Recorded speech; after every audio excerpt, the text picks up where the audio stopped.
உங்களை பற்றி அதிகமாக தெரிஞ்சு வச்சுக்கிறது உங்கள் குடும்பமா இல்லை நம்ம இலவசமாக பயன்படுத்தும் ஏஐயா? இது உங்களை பயப்படுத்துறதுக்கான பதிவில்லை, உலகத்தில் இப்படியும் நடந்துட்டு இருக்கு அப்படிங்கிறத தெரிவிக்கிறதுக்கான ஒரு விழிப்புணர்வு பதிவாக எடுத்துக்கோங்க. யூடியூப், ஃபேஸ்புக், இன்ஸ்டாகிராம், அதில் நம்ம ஸ்க்ரால் பண்ணுறத, லைக் பண்ணுறதை வச்சு ஒரு இயந்திரம் நம்மளை பற்றி டிசைட் பண்ணிட்டு இருக்கு. நமக்கு என்ன பிடிக்கும் என்ன பிடிக்காது அப்படிங்கிறத அது கண்டுபிடிச்சிட்டு இருக்கு. ஒருவேளை இது நம்ம வாழ்க்கையை எளிமையாக மாற்றலாம், நம்மளுக்கு பிடிச்ச விஷயங்களை நம்ம கண்ணு முன்னாடி வந்து சேர்க்கலாம். ஆனால் அது உண்மைதானா? இல்லை இதையெல்லாம் வச்சு இந்த இயந்திரங்கள் நம்மளை பற்றி பாடம் கற்றுக்கிட்டு இருக்கா?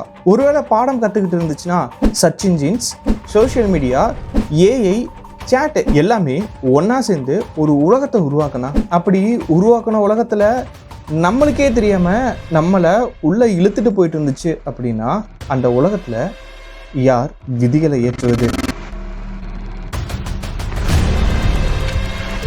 இதெல்லாம் நடக்குமா அப்படின்னு உங்களுக்கு கேள்வி வந்துச்சுன்னா நடந்திருக்கே, ஏஐ மனிதனை மிஞ்சுமா? இந்த ஒரு பதிவில் நம்ம பார்க்க போகிறோம். இது தமிழ் டிகோட்ஸ் வழங்கும் பிஹைண்ட் டோஸ் டு டோஸ்.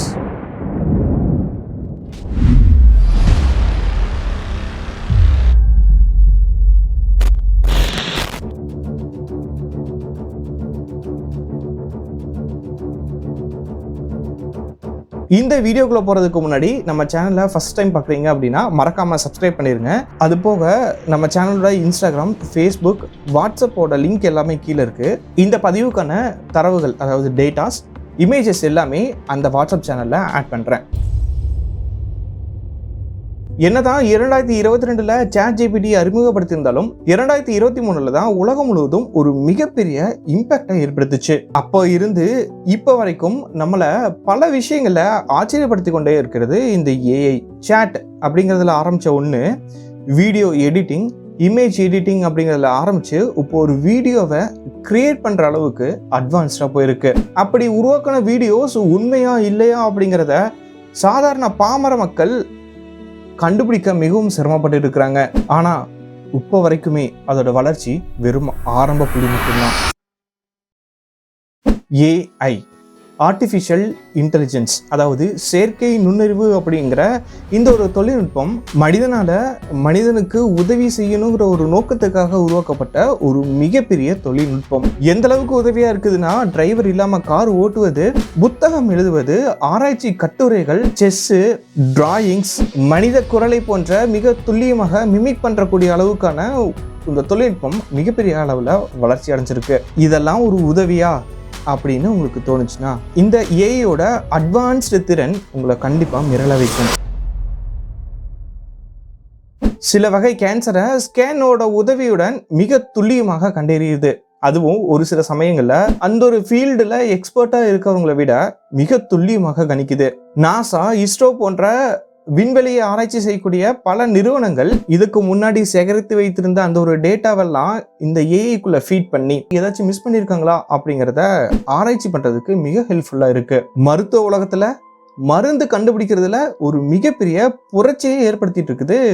அது மட்டும் இல்லை, WHO இது மனித குலத்துக்கு மிகவும் பேராபத்தை விளைவிக்கக்கூடிய ஒரு பாக்டீரியான்னு கிளாசிஃபை பண்ண ட்ரக் ரெசிஸ்டன்ட் பாக்டீரியா, நுண்ணுயிர் எதிர்ப்பினை எதிர்க்கும் ஒரு பாக்டீரியாவுக்கு ஏஐ உதவியோட மருந்து கிடைச்சிருக்கு. நம்ம உடம்புல ஏற்படும் நோய்க்கு டாக்டர்கிட்ட போனால் மருந்து கொடுப்பாங்க. அந்த மருந்தை எதிர்கொள்ளக்கூடிய வகையில் வளர்ந்திருக்கும் ஒரு பாக்டீரியா தான் இந்த ட்ரக் ரெசிஸ்டன்ட் பாக்டீரியா. இதனால இதற்கு முன்னாடி பல உயிரிழப்புகள் ஏற்பட்டிருக்கு. இதன் பிறகும் மிகப்பெரிய அளவில் உயிரிழப்பு ஏற்படும் சொல்லி WHO ஒரு கணிப்பு வச்சிருந்தாங்க. இந்த பாக்டீரியாவுக்கு எதிராக 2020 காலகட்டத்திலேயே ஏஐ உதவியோட மாசச்சூசெட்ஸ் இன்ஸ்டிடியூட் ஆஃப் டெக்னாலஜி ஹாலிசின் என்ற ஒரு மருந்தை கண்டுபிடிக்கிறாங்க. நமக்கு ஏஐ அப்படிங்கிற ஒரு விஷயம் உருவாவதற்கு முன்னாடியே இப்போ இருக்க டெக்னாலஜி லெவல் இல்லாத காலகட்டத்திலேயே இந்த மருந்து ஏஐயால் கண்டுபிடிக்கப்பட்டிருந்திருக்கு. இது மட்டும் இல்லை, கிட்டத்தட்ட 20 லட்சத்திற்கும் மேற்பட்ட புதிய சேர்ம பொருட்கள், அதாவது மெட்டீரியல் ஸ்ட்ரக்சரை ஏஐ உருவாக்கி கொடுத்துருக்கு. இந்த மாதிரி ஒரு மெட்டீரியல் ஸ்ட்ரக்சரை மனிதர்கள் உருவாக்க பல வருடங்கள் பிடிக்கும் அப்படிங்கிறது இங்கே குறிப்பிடத்தக்கது. இந்த 20 லட்சம் மெட்டீரியல்ஸில் ஆயிரக்கணக்கான மெட்டீரியல்ஸ் லேப் லெவலில் தற்போதைக்கு உருவாக்கியிருக்காங்க அப்படிங்கிறதும் இங்கே பதிவு பண்ண வேண்டிய இன்னொரு விஷயம். நான் மேலே சொன்ன எல்லாமே வெறும் எக்ஸாம்பிள் மட்டும்தான். பட் இதை விட ஏஐனால பல மடங்கு உதவி செய்ய முடியும். ஆனால் எல்லாத்துக்கும் ஒரு டார்க் சைடு இருக்கும்ல. டார்க் சைடை பார்க்கறதுக்கு முன்னாடி ஏஐ எப்படி ஒர்க் ஆகுது அப்படிங்கிறத நம்ம பார்க்கணும். ரொம்ப டெக்னிக்கலாக எக்ஸ்பிளைன் பண்ண போகிறது கிடையாது. கோடிங்கால் எல்எல்எம் அப்படிங்கிற ஒரு டெக்னாலஜியின் அடிப்படையில் இயங்கும் ஒரு தொழில்நுட்பம். இந்த ஏஐக்கு கோடிக்கணக்கான டேட்டாஸை சாம்பிளாக ஃபீட் பண்ணுவாங்க. அந்த டேட்டாஸை அடிப்படையாக கொண்டு ஒரு பேட்டர்னை ஏஐஸ் உருவாக்கும். ஏஐக்கு யோசிக்கிற திறன்லாம் கிடையாது. ஒருவேளை அது தவறும் பட்சத்தில், அந்த ஒரு கணிப்பு தவறும் பட்சத்தில் நம்ம கொடுக்குற ஃபீட்பேக்கை அடிப்படையாக வச்சு அது தன்னை திருத்திக் கொள்ளும் வகையில் தான் ஏஐஸ் உருவாக்கியிருக்காங்க. ஏஐ கிட்ட பல வருட டேட்டா இருக்கு. அது இருக்கும் பேட்டர்னை வச்சு எதிர்காலத்தில் நடப்பதை ஓரளவுக்கு கணிக்க முடியும் இந்த ஏஐனால. என்னதான் ஏஐ எல்லாமே நம்ம வேலையை பறிச்சுக்க போகுது அப்படிங்கிற ஒரு பூச்சாண்டி காட்டிட்டு இருந்தாலும் உண்மையான ஆபத்து வேறொரு இடத்துல இருக்கு. நம்ம வேலைக்கு எந்த அளவுக்கு ஏஐ தேவைப்படும் அப்படிங்கிறத தெரிஞ்சு ஒரு ஏஐ ஏஜென்ட்டை நம்மளால உருவாக்கிக்க முடியும். இன்னும் சொல்ல போனா ஒரு பர்சனல் அசிஸ்டன்ட் மாதிரி. அந்த ஏஐ ஏஜென்ட்டுக்கு இன்டர்நெட் அக்சஸ் இருக்கும். நம்ம யூஸ் பண்ற பல ஆப்போட அக்சஸ் நம்மளே கொடுத்து வச்சிருந்திருப்போம். ஏன்னா நம்மளோட வாழ்க்கையை சுலபமாக்க.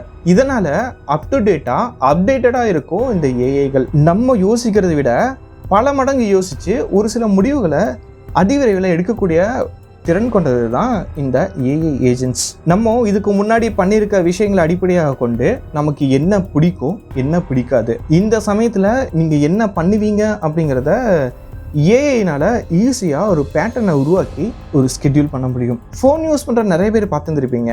ஒரு ஆப்பை ரெகுலராக பர்டிகுலர் டைமில் ஓப்பன் பண்ணுறீங்க அப்படின்னா அந்த பர்டிகுலர் டைமில் நீங்கள் ஓப்பன் பண்ணலைனாலுமே உங்கள் கண்ணு முன்னாடி அந்த ஐக்கான் ஷோ ஆகிற மாதிரி டிஸ்பிளே பண்ணும். ஆரம்பத்தில் ஒரு கேள்வி கேட்டேன்ல, உங்களை பற்றி அதிகமாக புரிஞ்சு வச்சுக்கிறது உங்கள் குடும்பமா இல்லை ஏஐயா அப்படின்ட்டு. இப்போது அந்த கேள்விக்கான ஆன்சர் தெரியுதா? இந்த மாதிரி கிரியேட் பண்ண ஏஐ ஏஜென்ட்ஸ் எல்லாமே உலகம் முழுவதும் பரவி கிடக்குது. காலப்போக்கில் நம்மளுக்கு தேவையான ஏஐ ஏஜென்ட்ஸை உருவாக்கி தரதுக்கு பல நிறுவனங்கள் முன்னாடி வரலாம். இப்போ இருக்க ஏஐ ஏஜென்ட்ஸுக்கு ஒரு சோஷியல் மீடியா அப்படிங்கிறத கிரியேட் பண்ணால் எப்படி இருக்கும் அப்படிங்கிறத ஒரு மனிதன் நினைச்சு மோல்ட்புக் அப்படிங்கிற ஒரு வெப்சைட்டை கிரியேட் பண்ணியிருக்காங்க. குவேரா, ரெடிட் போன்ற தளங்களில் நீங்கள் கேள்விப்பட்டிருப்பீங்கன்னு நினைக்கிறேன். அதோட ரெப்ளிகாவாக உருவாக்கப்பட்டது தான் இந்த மோல்ட்புக். இங்கே ஏஐ ஏஜென்ட்ஸ் கேள்விகளை கேட்கும். மற்ற ஏஐ ஏஜென்ட்ஸ்லாம் என்னென்ன வேலைகள்லாம் செஞ்சுட்டு இருக்காங்க, எந்த அளவுக்கு அப்டேட் ஆகியிருக்காங்க அப்படிங்கிறத தெரிஞ்சுக்கும். அதே மாதிரி இந்த கேட்ட கேள்விகளுக்கு வேறு ஏதோ ஒரு இடத்துல இருக்கும் ஏஐ பதில் சொல்லியிருக்கும். அந்த கேள்விக்கு வந்த பதில்கள் பிடிச்சிருந்துச்சுன்னா லைக்கு டிஸ்லைக்கு அப்படிங்கிறதெல்லாம் ஏஐ ஏஜென்ட்னால பண்ண முடியும். அது போக கமெண்ட்ஸும் ஆட் பண்ண முடியும். இந்த உலகத்தில் இருக்கும் பல ஏஐ ஏஜென்ட்டுகள் மனிதர்களோட உதவியோட அந்த மோல்ட்புக்கில் ஜாயின் பண்ணிக்கலாம். ஜாயின் பண்ணுறதுக்கு முன்னாடி அங்கே என்னெல்லாம் பண்ணணும், எதை பற்றிலாம் பேசணும் அப்படிங்கிற ஒரு சில ரெஸ்ட்ரிக்ஷன்ஸை மனிதர்கள் முன்னாடியே கொடுக்க முடியும். ஒன்ஸ் ஜாயின் பண்ணதுக்கப்புறமா அங்கே ஏஐ ஏஜென்ட்ஸ் பேசுகிறத நம்மளால் பார்க்க மட்டும்தான் முடியும். இது ஜனவரி மாதம் 2026 தொடங்கப்பட்ட ஒரு வெப்சைட் தான்.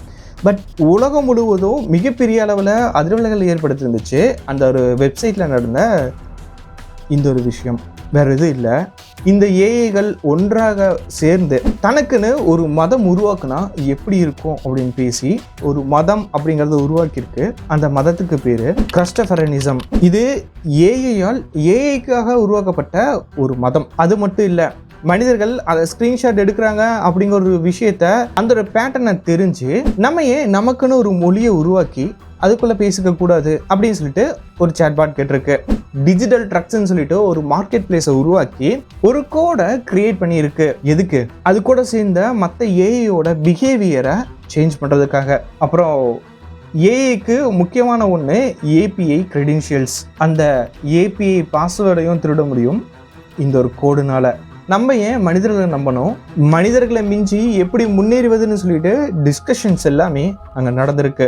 ஒருவேளை நம்மளோட பேட்டர்ன் எல்லாமே தெரிஞ்சு நம்ம கொடுத்துருக்க அக்சஸை மிஸ்யூஸ் பண்ணுச்சு அப்படின்னா, அல்லது ஏஐ ஏஜென்ட்டோட பிஹேவியரை சேஞ்ச் பண்ணுச்சு அப்படின்னா இங்கே என்ன வேணாலும் நடக்கிறதுக்கு ஒரு வாய்ப்பு இருக்குது. இது ஒரு தொழில்நுட்பம் தான். ஏஐ ஏஜென்ட்ஸ் மனிதர்களால் கிரியேட் பண்ணப்பட்டது தான். ஒருவேளை இங்கே நடந்த கான்வர்சேஷனுக்கு பின்னாடி மனிதர்களும் இருக்கலாம், இல்லை ஏஐயாவும் இருக்கலாம். என்னதான் நடக்குதுன்னு பார்த்துக்க, என்னதான் நடக்குதுன்னு தெரிஞ்சுக்க எந்த எல்லைக்கும் போகக்கூடிய அசட்டு தைரியம் கொண்ட ஒரு மோசமான உயிரினம் தான் மனிதர்கள்.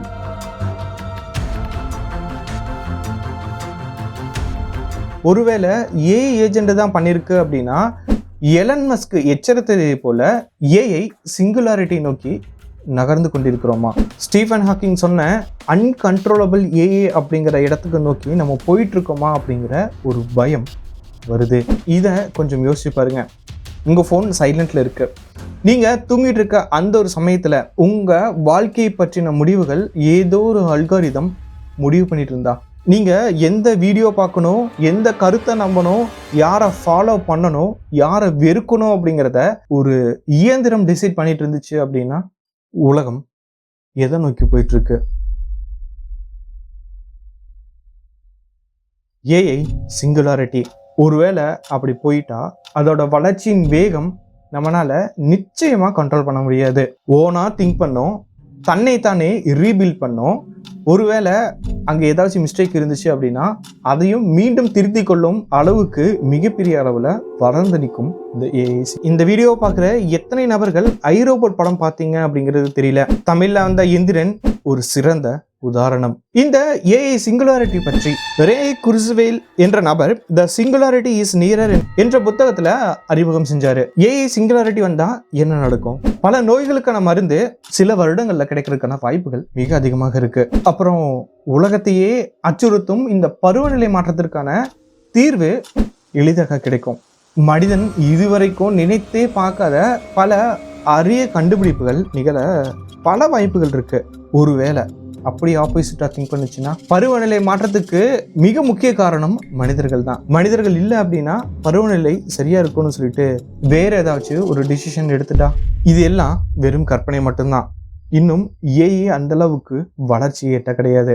நம்ம இப்போ யூஸ் பண்றது நேரோ ஏஐ. இந்த நேரோ ஏஐக்கு அடுத்ததான் வர்றது தான் ஆர்டிஃபிஷியல் ஜெனரல் இன்டெலிஜென்ஸ். இது மனிதர்கள் மாதிரி பல விஷயங்களை கற்றுக்கொண்டு அதுக்கு அடாப்ட் ஆகும். பட் இந்த ஏஜிஐ இன்னும் ரிசர்ச் லெவல்ல, இன்னும் கான்செப்ட் லெவல்ல இருக்க ஒரு ஏஐ தான். இந்த ஏஜிஐக்கு அடுத்து வருவது தான் சூப்பர் இன்டெலிஜென்ட், அதாவது ஏஐ சிங்குலாரிட்டி. ஒருவேளை இந்த சூப்பர் இன்டெலிஜென்ட் வந்துச்சு அப்படின்னா இது அனைத்து துறைகளிலும் மனிதனை மிஞ்சும் ஆற்றல் கொண்டது. இதெல்லாம் நடக்குமா அப்படிங்கிற கேள்வி வந்துச்சு அப்படின்னா வெறும் 2 ஏஐ 2017ஆம் ஆண்டு காலகட்டத்திலேயே உருவாக்கின நபர்களுக்கு புரியக்கூடாதுன்னு சொல்லிட்டு சுருக்கெழுத்துக்களை பேச ஆரம்பிச்சிச்சு. இதெல்லாம் பார்க்கும்போது ஏஐ சிங்குலாரிட்டி கண்டிப்பாக வரும் அப்படிங்கிறது தெரியும். பட் அது எப்போ அப்படிங்கிறது காலம் தான் பதில் சொல்லணும். இப்போதைக்கு ஏஐ அச்சுறுத்தலான்னு கேட்டால் இல்லை, அதை யூஸ் பண்ணும் மனிதர்கள் தான் ஆபத்தானவர்களாக இங்கே தெரிகிறாங்க. க்ரோக் எக்ஸ் அப்படிங்கிற தளத்தில் இருக்க இந்த ஏஐ யூஸ் பண்ணி இந்த ட்ரெஸ்ஸை மாற்று, இப்படி பண்ணு, அப்படி பண்ணுன்னு சொல்லி கிட்டத்தட்ட 30 லட்சத்திற்கும் மேற்பட்ட செக்ஸுவலைஸ்டு இமேஜஸை வெறும் 11 நாளில் மனிதர்கள் கிரியேட் பண்ணியிருக்காங்க. பல இடங்களில் ஏஐ நம்மளுக்கே தெரியாமல் நம்மளை இன்ஃப்ளூயன்ஸ் பண்ணிட்டு இருக்கு. பல நபர்களோட சிந்திக்கும் திறனை, சிந்திக்கும் ஆற்றலை கம்மி பண்ணியிருக்குது. இன்னும் என்னென்னலாம் பண்ண போகுது அப்படிங்கிறது தெரியாது. பட் ஏஐ ஒரு தொழில்நுட்பம் மட்டும்தான். அது யாரோட கையில் இருக்குது அப்படிங்கிறத பொறுத்து அதோட விதி இல்லை, நம்மளோட விதி மாறும். ஒரு விஷயம் மட்டும் நிச்சயம், ஏஐ மனிதர்களை ரிப்ளேஸ் பண்ண போகிறது கிடையாது. ஏஐ மனிதனை மிஞ்சுமா அப்படிங்கிற ஒரு கேள்வியை தாண்டி யார் கட்டுப்படுத்த போகிறாங்க அப்படிங்கிற ஒரு கேள்வியோட இந்த ஒரு பதிவை நான் இங்கே முடிக்கிறேன். இந்த வீடியோ பிடிச்சிருந்துச்சு அப்படின்னா மறக்காமல் லைக் பண்ணிடுங்க. அப்புறம் இதுக்கான கமெண்ட்டை கீழே ஆட் பண்ணிடுங்க. மீண்டும் வேறொரு சுவாரஸ்யமான பதிவில் சந்திப்போம்.